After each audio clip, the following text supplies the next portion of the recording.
Welcome to the Northeast Kingdom Voice. I'm your host, Scott Wheeler. Today's guest is Alan Yale of Derby. He's here today to talk about the construction of I-91 and an upcoming event at the Derby Historical Society. Welcome to the show, Alan. Well, thank you, Scott. I remember there was a day we had to call you Mr. Yale because you were my teacher. Some of my students still do. Well, you know, it's hard to get out of that because do you still have any teachers still alive? Not that I know of. I mean, they'd be pretty old. But I bet you if you did run into one, you'd still probably call them Mr. or Mrs. Probably. So, Yeah. so I-91. You know, we were talking beforehand. Because I'm a youngster of 49, I just have vague memories of the interstate being built. Like, I remember I learned to ride my bike on the interstate. Not that my parents wanted me to get run over by a truck. It was because it hadn't been opened yet. And we also used to ride snowmobile down the southbound lane, I believe it was the southbound lane, to my aunt's house in Orleans. And so those are some of my early memories. But you arrived here in the 1960s? Yes, I first came to Newport to teach at the junior high school in 1967. And I can remember a couple of things. One, the Canadian dollar was worth more than the American dollar. And the second one was that Interstate 91 started on Route 5 in Derby and went up to Derby Line. So Derby Line, from Derby to Derby Line, it was actually sooner than, say, Derby to Newport? Yes, I think the state's strategy to keep all sections happy was they started it at Brattleboro, they started it in Derby Line, and they started it between Burlington and Montpelier about the same time. And so 89 was under construction at the same time. And then they also started up near Swanton. So they were building it in 4 different places. And so the first section, I think, was Brattleboro. It was about 6 miles, and it opened in 1957. I'd like to do some background on how this project came about. As hopefully our viewers know, the Derby Historical Society acquired a new building about 3 or 4 years ago. And the first year or so, we were trying to just make the place livable. You know, we had to put a new bathroom and handicapped access and stuff like that. But while we were doing it, knowing we had much more space for exhibits, I began to plan how the interior rooms would be set up. And I decided topical rooms where you deal, one room is transportation, and in the transportation room I have visions. That's one of the rooms that isn't finished, and this is part of it. I want to deal with steam transportation on Lake Magog. I want to deal with the horse and buggy age, the railroads, and this is the automobile, and the I-91 exhibit will be part of this transportation room. When you're doing an exhibit, text alone doesn't cut it. And so for the last 3 or 4 years, I've been looking for images showing the construction. And I was here, and I wish I had taken some pictures, because I was here by the time much of the interstate in Derby was being built. And yet somehow I was doing other things and wasn't focused on construction or taking pictures. And then I was at the Barton Fair last summer, and they had a booth in the Floral Hall in which some graduate student from UVM was talking about how UVM had acquired all the pictures taken by the state of Vermont, the Agency of Transportation. I guess it wasn't called that back then. And they had taken all these pictures and given to UVM, and UVM had digitized them. And then these were available on the internet. So I rushed right home and I began to scan or look at what they had available, and I found just in the town of Derby, and it's something, if anyone is interested in accessing the UVM digital collection, I'd be happy to, they could give me a call and I could let them know. But there was something like 450 images of just the Derby aspect of the construction of I-91. So I began to download those into my computer, and I also wanted to contact some people. And I always, when I was looking for photos, one of the people I thought of was Gilles Blais, who was involved with one of the Fabi and Sons. It was a company that constructed the first out of Sherbrooke, and he said he didn't have any photos, and you know, I sort of called Jim Bassett and a couple other people, and nobody seemed to have any photos.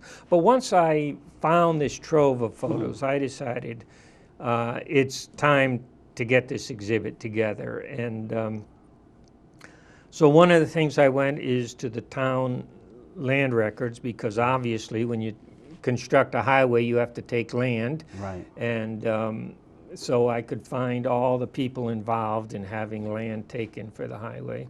And I went to the AOT District 9 office here in Derby, right across from McDonald's. And I looked at the blueprints. They were very kind in letting this guy come in and just go into the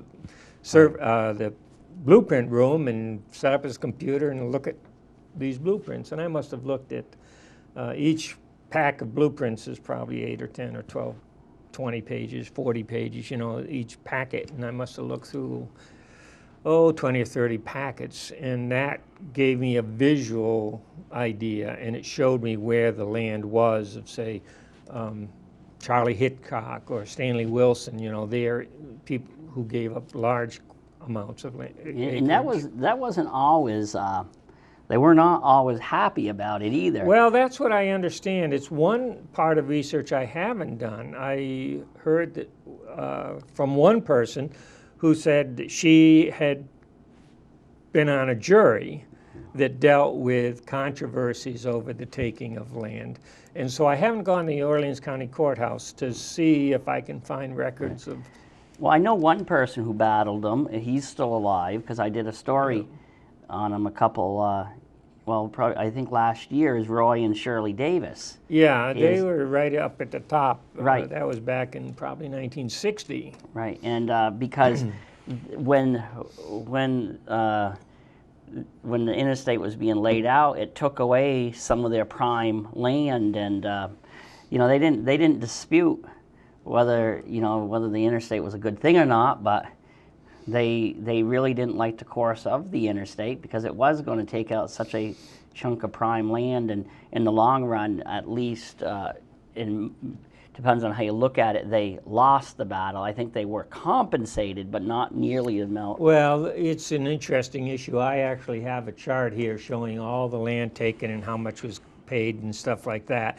And in today's prices, the price seems ridiculously low. 24 acres for $8,000 and things like that. Or actually it was 48 acres, was for $8,000. But one of the interesting, when you start a project like this, and as people find out you're doing it, they hand you information. And Bill Gardine handed me a newspaper in which it covered a dispute. The village of Derby Line wanted the Derby Line exit to be where the interstate crosses Route 5 down there below the village, south of the village about a mile. And the highway department wanted it at Caswell Avenue, where it ended up. And this went through hearings and petitions and village meetings, and to no avail, because as we know, the interstate, the state highway board was determined to have it right on the border. But that was one of the interesting disputes. So the interstate highway is part of a system of highways. The Congress passed a law in 1956. Dwight David Eisenhower signed the law. in 1957, the state of Vermont passed enabling legislation, which basically, they did two things. One is they appropriated money to cover the 10% that the state had to pay. The federal government is paying 90%. And they also revised the law relating to taking of land for the construction of highways. I guess they realized that whatever eminent domain laws were previously in existence were not adequate for a project this big. So that's what they did in '67. And then they started building the highway in Brattleboro. But it's what I find interesting is they also started in Derby Line very shortly after that. So what's this photo of? Okay, the first photo I have here is just an image of a cut on the way. It's looking north and it's going towards Derby Line, but it's basically this part one, phase one, as I look at part one is going from Route 5 to the Canadian border with just a two-lane highway. The northbound lane at that time, they decided they're going to start by building one two-lane lane. And so this picture was probably taken in 1961 or 2.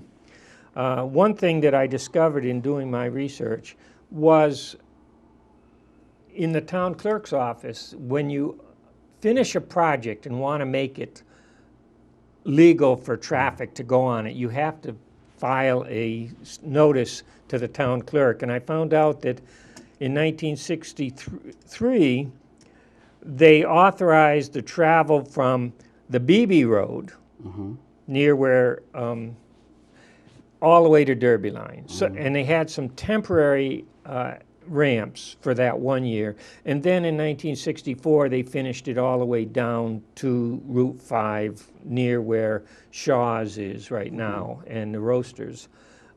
So this image is looking north, and it's showing a cut, and it hasn't been paved yet, but most of the grading is done, and it's probably taken in the fall of 1962, I would guess. So is this second photo, is that the same road but completed? Yeah, one of what I treasure in this collection from UVM was some aerial photographs.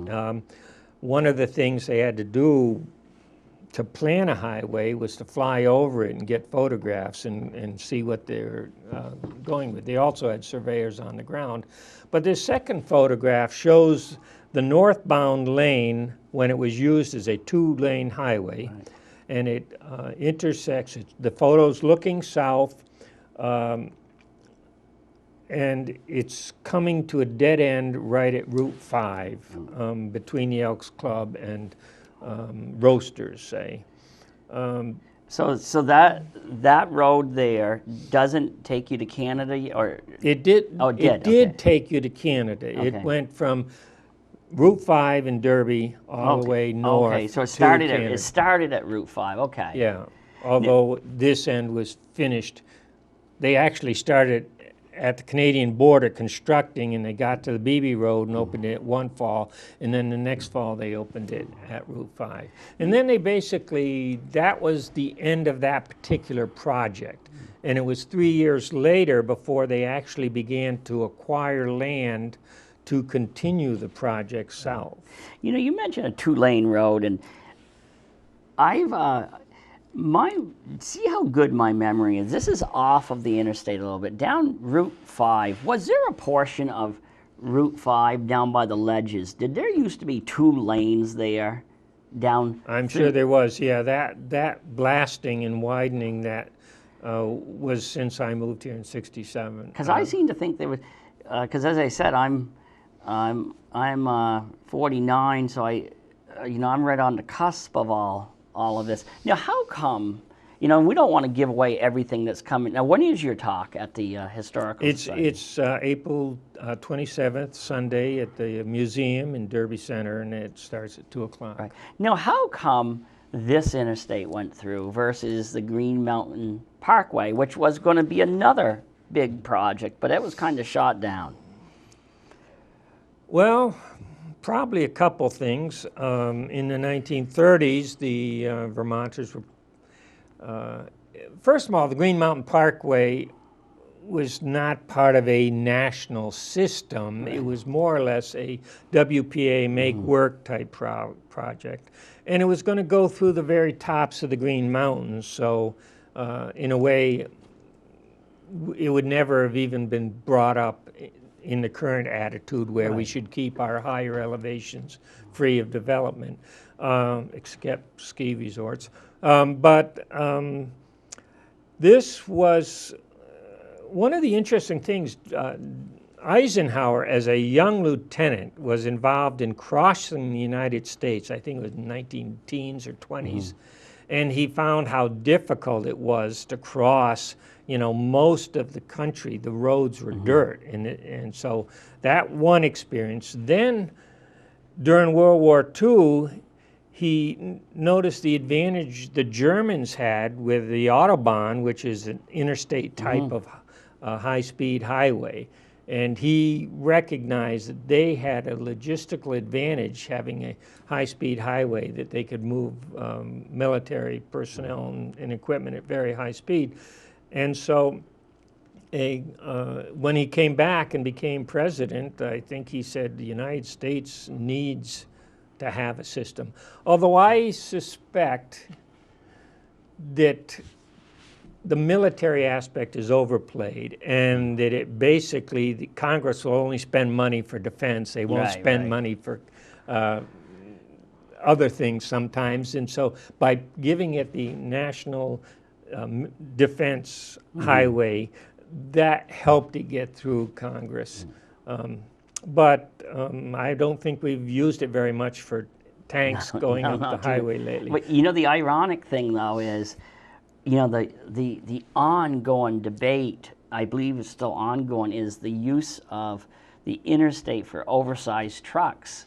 That the government has been very reluctant to allow oversized or extra heavy 18-wheelers to go down its interstate, so they get rerouted down Route 5. Yeah, that it's not missed, the irony of that the less engineered state highway system carries the heavier loads because the federal system doesn't allow it. I can understand to a certain extent. I once had a car that's wheelbase was a little narrower than a truck wheelbase. Well, I guess all of our cars. And I was going down the interstate, and I thought something was wrong with my car. I got in those ruts, and I was wobbling back and forth. I actually pulled over to see if I had a flat tire or something, and it was just that the big trucks do put these grooves, especially in the main right-hand lane. But obviously that road is much better engineered. But that's the amount of truck traffic on those highways must be a lot of. And what I heard is the interstate. Well, the interstate had a profound, no matter how you look at it, the interstate had a profound impact on the region. As both good and bad. It opened us up. The good thing is it opened us up to the world. The bad thing is it opened us up to the world. And so, and it really had. It changed it even changed to a degree our downtown regions. Well, very definitely. Derby has, quote, gained or lost as commerce moved uphill towards the interchanges. The photograph I just showed shows a farm where now the Roasters is, or no, I'm sorry, it's the Vermont Pie and Pasta. And there were several farms that were where McDonald's is, and all of that was agricultural land. Another photo, for the longest time, this third photo, I couldn't recognize where it was. It does show a photographer, and it's interesting. And when I finally found this treasure trove of photographs, was the State Highway Department actually had two photographers who were documenting the project. And this photo actually has a picture of the photographer. So I don't know who took his picture. Do you know who the photographer was? I do have their names. one of the things you find when you go on the internet is it will tell you the date the photo was made, and it will tell you who the photographer was, and it will have a short description of what the photograph is showing. But this one I couldn't figure out for the longest time. But then I realized it is taken from the vantage point about where Roasters is. Okay. And it's looking southeast, so it shows where they had to straighten out. They needed to build a right-of-way where the Clyde River was. So they had to relocate the river a little bit west. And then the cut that is in the middle of the picture is where they're going to build the bridge that crosses the Clyde River. And then we're looking south across to the property I currently live on. But that was an interesting project. And then the next photo I have is one of many photos. I was really fascinated and wish I had been aware with my camera of the problem of building that bridge across the Clyde River. It's pretty spectacular. When I'm working on my land, I frequently am down on the shore of the Clyde looking up, way up at the bridge. It's quite a phenomenal. It looks like the piers are probably, I'm guessing, 40 feet high at least. Then they had to put the big steel girders across and all of that. And they actually, one of my questions is, did they cross Stanley Wilson's land, that's the land I eventually acquired, to access the construction on the south side of the river? And it appears that in this photo it shows a bridge, a temporary bridge, so they could get equipment across the river to work on the abutment on the south bank and then do all the fill that was necessary there. Now I know you're the wizard at finding all these, treasure troves of finding documents, and I'm usually the one who sits down and actually interviews people. But for this project, you still have people alive. Yes. Are you gonna be talking to some of the people who I'm work? hoping to get some of them to come to the program, and also I still have to. I have Scott Keyser, who still works for the Agency of Transportation in District 9, has been helpful in letting me access the records, and we've talked a bit about his involvement because he was just a young beginning engineer at the time of this construction. I also spoke to Jim Bassett, who says he worked on the first section, sort of the Caswell Avenue overpass, and up in the Derby Line section.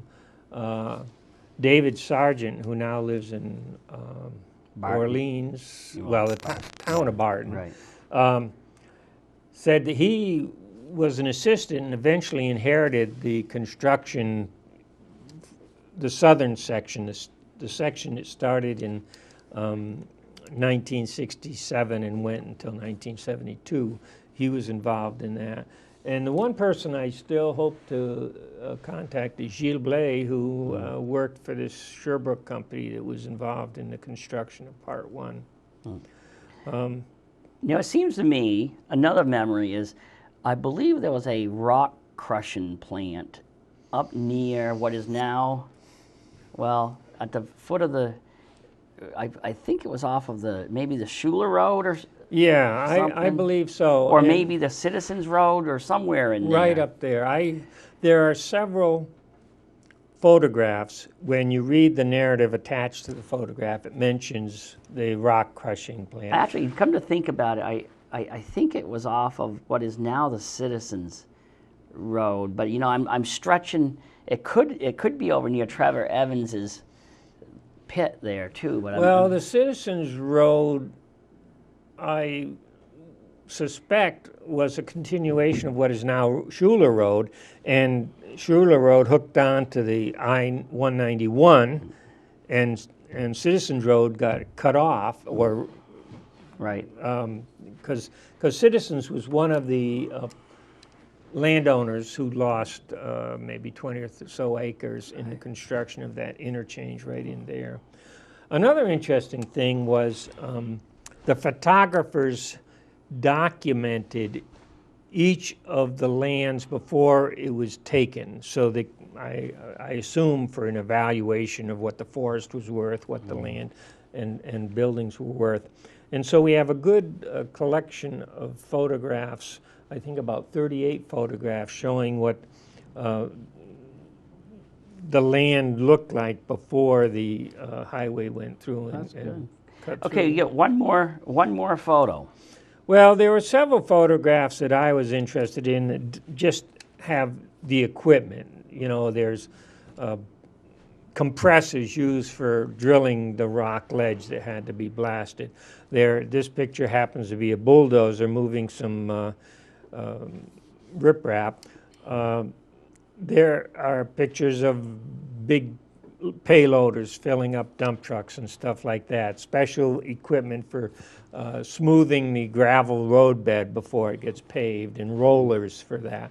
And so this was just representative of the equipment aspect of the story. And we may have another person I'd like to talk to is Omar Shawkat, because when I knew here, he had a big trucking company, and I think, if I understand it correctly, a lot of his business was hauling for the construction. Yeah, of I the understand interstate. that some local business people were very fortunate having the interstate come in, because it really gave them the opportunity to make some money. Well, yeah, the one interesting thing, and I think this is still true, is that when you get a super big project, a lot of times the lead contractors from away. We had the Sherbrooke Company, and then the second part of the Derby construction was done by Rossi, and Perini. There were a couple of companies, and they were out of Torrington, Connecticut. So these were national projects. They were bid out nationally, but they would have subcontractors. Right. For instance, one of the things that I never expected to find, but there were several blueprints which actually identified all the trees that were to be planted once the project was finished. Like in the town of Derby, the Rutland company that had the contract planted over 5,000 red pine seedlings, but it lists a species, especially at the interchanges where they wanted to have sort of decorative landscaping, they planted, or the rest stops, they would say so many sugar maple, so many red pine or You something. just barely answered a question that I'd wondered about that, because I don't know if you realize, up at the exchange, at the Clyde Pond, there's a big, I don't know if I don't know if you can see it from the road or not, but there's a big plantation of red pine in there, and they're all lined right up, and you could tell they were planted, so that's what that was about then. It may be, especially if they're between the two lanes of the highway. Those were planted. It was right, basically, at the southbound. If you're getting off the southbound lane, it's right off to your right side. You know, with the Clyde Pond, and then the 191 access road. It's in those woods. And Well, the interesting thing is, just prior to the interstate, and this is true for the Stanley Wilson farm, the U.S. government was encouraging farmers to go into soil bank, in other words, go out of farming, by planting trees. And so Stanley Wilson planted maybe 30 or 40 acres of red and white pine, and the interstate went right through that plantation. So the trees, if you're coming south, just off the bridge that goes over the Clyde, you'll see white pines on either side. Those were planted prior to the construction of the highway. And I suspect, because a lot of plantations in Derby were planted in the 1959-1960 period. all right, we only have a little bit left here. What do you, all right, this event that's coming up, you're going to be speaking at the Derby Historical Society on April 26th? 27th, and Sunday. that's a Sunday at 2 o'clock? Yeah. And so what more, because you kind of just you know, you just kind of touched upon it. What more are you going to talk about in general? I may have said too much already, but I'm hoping, I've already asked a couple people who were involved in the project to come, and I'm hoping that they will speak and add more to what I've discovered. And these are always our events, and I say ours because I'm in the Historical Society too. They're always free and open to the public. Yes, they are. And you get some coffee and cookies at the same time. Probably. And hopefully people are interested in promoting this, that they will become members. It's very expensive, $5 for a senior and $10 for I think, and I think Derby Historical Society, I think it's such an important time because whether we talked about it, whether we like it or not, Derby's changing. Derby's probably changing at a more rapid pace than Newport is changing. And, you know, while Newport kind of, you know, it has kind of a historical society with such a rich history, not enough is done. But whereas, you know, I credit particularly you, once you retired from your history job, you hit the ground running. And I think this is a very important time for us to be preserving this history. Well, it's hard to imagine. It's been 50 years since that first section, that 5 miles between Derby, Route 5 and Derby Line, was opened, 1964. That's 50 years ago. And that means we're not getting any younger. Well, that's for sure. I was a young whippersnapper when I moved here, and you can see me now. Been retired for almost 10 years. So, yeah, it's a fun thing. I'm doing another project on the churches of Derby. I'm shocked that either now or in the past there were 14 different churches in the town of Derby, and I think at this point there's still probably 11 or 12 active churches. So that's another exhibit I'm putting in another room of the museum. You know, one thing somebody pointed out to me and is like with Derby or other border communities, very little is actually written about the French-Canadian influence on a community, like the French Catholic. And somebody said a lot of times it was just happened to be, it was the, it was the Protestants who was recording the history. Say, I assume then that the Hay sisters who did the Derby history book, because somebody pointed out that a lot of the French families were left right out of the Derby history book. Because that was a different generation where there wasn't so much commingling of religions. And yeah, that's probably true, that part of the reason why there's not more written about ethnic minorities or women is that the Yankee men were the ones writing the history, and so the challenge is out there to get people to contribute. And to actually do some of it, and we do find now. I can remember when I first started teaching that Derby, the junior high, had a bilingual program because there were enough youngsters entering the school system where Canadian French was their mother tongue. And it's interesting to me that a French-Canadian company was involved in the first construction of the Derby section of the interstate highway. Okay, we've got to wrap up, and the event is April 27th, Derby Historical Society, which is right next to the Derby Junior High. 2 o'clock, free and open to the public, and you are going to thrill people with your knowledge. I will tell the viewers that that he is the man. He knows where to find the information. I just chronicle history. I talk to the people who lived it, but he, if you need to know any historical fact, no matter how small, he can find it. So if it's there, maybe. Yeah, well. If it's there, you're going to find it.